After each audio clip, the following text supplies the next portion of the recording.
കൂണ് കണ്ടോ? ഇതിൻ്റെ വീഡിയോയാണ് ഇന്നത്തെ. നമുക്ക് വീഡിയോയിലേക്ക് പോകാം. നമുക്കിന്ന് ഈ കൂൺ കറി വയ്ക്കാം.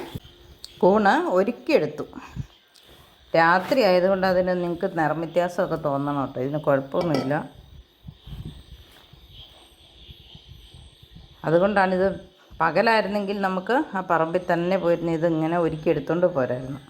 രാത്രി ആയതുകൊണ്ട് സന്ധ്യ ആയപ്പോഴാണ് കണ്ടത്. അതുകൊണ്ട് പറിച്ചു കൊണ്ടുവന്ന് പെരക്കകത്ത് വെച്ചുണ്ടാക്കുന്നത് കൊണ്ടായതുകൊണ്ട് കൂണിന് അടുത്ത് കാണിക്കുമ്പോൾ കണ്ടോ, നല്ല കൂണാണ്. ഇനി നമുക്ക് ഇത് മുറത്തിലിട്ടൊന്ന് പേറ്റി വാരിയെടുക്കാം. ഇതിൻ്റെ അടുക്കട വല്ല പ്രാണിയൊക്കെ ഉണ്ട്, അതൊന്ന് പോട്ടെ. കൂണിനെ നമ്മൾ മുറത്തിലിട്ട് പേറ്റിയിട്ട് വീണ്ടും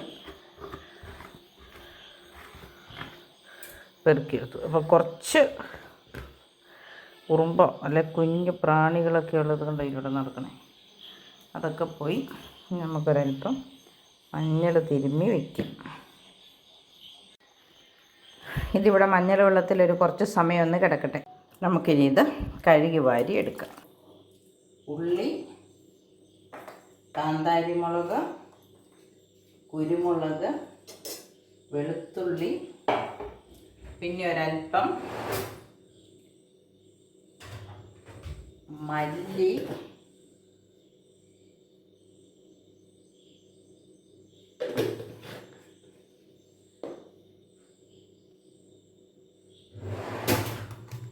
മഞ്ഞൾ, ഇത്രയും കൂടെ നമുക്ക് തേങ്ങയും ചേർത്ത് അരയ്ക്കണം. മഞ്ഞളും ഉള്ളിയും മുളകും കൂടാതെ വെളുത്തുള്ളി, അല്ല, മഞ്ഞളും ഉള്ളിയും മുളകും കൂടാതെ വെളുത്തുള്ളി, കുരുമുളക്, മല്ലി, ഇത്രയും കൂട്ടം ചേർത്തിട്ട് നമുക്ക് തേങ്ങയും ചേർത്ത് തേങ്ങയും ചേർക്കാം. ഇത് നമുക്കൊന്ന് അരച്ചെടുത്തോണ്ട് വരാം. മുളക് അരച്ചെടുത്തോണ്ട് വന്നു. ഇനി നമുക്ക് ചേർത്ത് കൊടുക്കാം. നല്ല വെണ്ണ പോലെയൊന്നും അരയണ്ട, ഞാൻ തോരനായിട്ട് വെക്കുന്നേ. നമുക്ക് ഒരൽപ്പം ചൂടാക്കിയിട്ട് നല്ലപോലെ അരയ്ക്കുവാണെങ്കിൽ വേറൊരു ടേസ്റ്റിൽ അല്പം ചാറായിട്ട് നമുക്ക് വെക്കാം. ഉപ്പ് ചേർക്കും.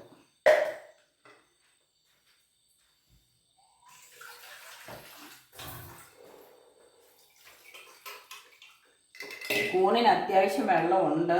തിളച്ച് കഴിയുമ്പോഴത്തേനും ചാറായി വരുന്നത്. അത് നമുക്ക് പരിച്ചെടുക്കാം. തീ കത്തിച്ച് കൊടുക്കാം.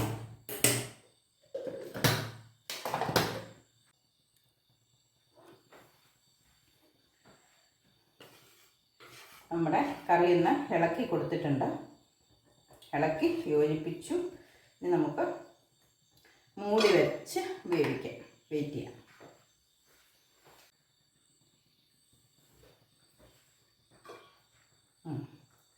പതിയെ തിളച്ച് തുടങ്ങി.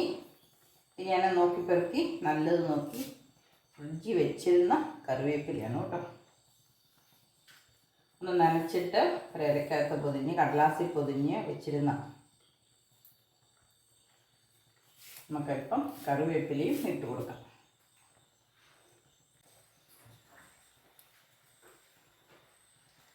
നന്നായിട്ട് തിളച്ച് വന്നിട്ടുണ്ട്. നമുക്ക് ഇടയ്ക്കിടയ്ക്ക് ഇളക്കി ഇട്ട് കൊടുത്ത് വെള്ളം ഒന്ന് പറ്റിച്ചെടുക്കണം. ഒരു തുള്ളി വെള്ളം പാത്രം കഴുകി ഒഴിച്ചുള്ളൂ, അല്ല മിക്സിയുടെ ജാറ് കഴുകി ഒഴിച്ചുള്ളൂ. എന്നാലിപ്പം ആ കൂണ് പിഴിഞ്ഞെടുത്തതാണ്. എന്നിട്ട് നോക്കിയോ കൂണിൻ്റെ എന്തോരം ഉണ്ടായിരുന്നു. ഒന്നോടെ തിളച്ചിട്ട് ഉപ്പ് നോക്കാം, അല്ലേ? കൂണല്ലേ.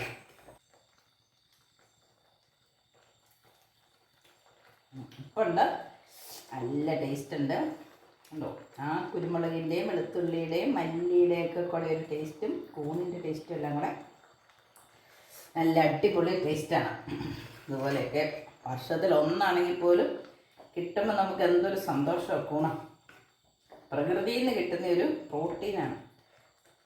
ഇറച്ചിക്കും മീനിനും മുട്ടയ്ക്കുമൊക്കെ പകരം നിൽക്കുന്ന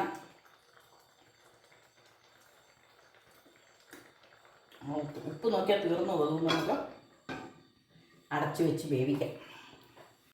നമ്മുടെ കറി നന്നായിട്ടിരുന്ന് തിളയ്ക്കുന്നുണ്ട്. തിളച്ച് പറ്റി വരട്ടെ, അല്ലേ? നമ്മുടെ കറിയുടെ വെള്ളമൊക്കെ പറ്റി. ഇനി നമുക്ക് ഒരല്പം കടുക് പൊട്ടിച്ചൊഴിക്കാം. തേങ്ങ അരച്ചായതുകൊണ്ട് കടുക് പൊട്ടിക്കണ്ടെന്ന് വെക്കണ്ട. നമുക്കൊരല്പം കടുക് കൂടെ പൊട്ടിക്കാം, പച്ചക്കറിയല്ലേ. പാത്രം അടുപ്പത്ത് വെച്ച് എണ്ണ ഒഴിച്ച് കൊടുത്തു, കടുകിട്ട് കൊടുക്കാം.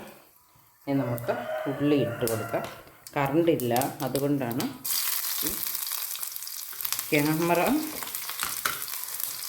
സ്റ്റാൻഡിൽ എടുത്തുകൊണ്ട് പോകുന്നത്.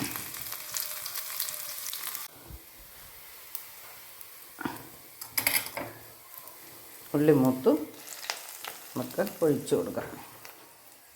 വെളിച്ചക്കുറവുണ്ടല്ലേ, കറണ്ടില്ലാത്തതുകൊണ്ടാണ്. പ്രകൃതി നമുക്ക് തരുന്ന നല്ലൊരു പ്രോട്ടീൻ കലവറയാണ് ഈ കൂണുകൾ. ഇതെങ്ങനെ കറി വെക്കുന്നതെന്നും ഇതുപോലത്തെ കൂണുകൾ കണ്ടാൽ അറിയാൻ പാടില്ലാത്തവർ ഇത് ഭക്ഷ്യയോഗ്യമാണെന്ന് ഉറപ്പുവരുത്തി കറി വെച്ച് കൂട്ടുക. അപ്പോൾ ഇന്നത്തെ വീഡിയോ ഇത്രയേ ഉള്ളൂ. ബൈ.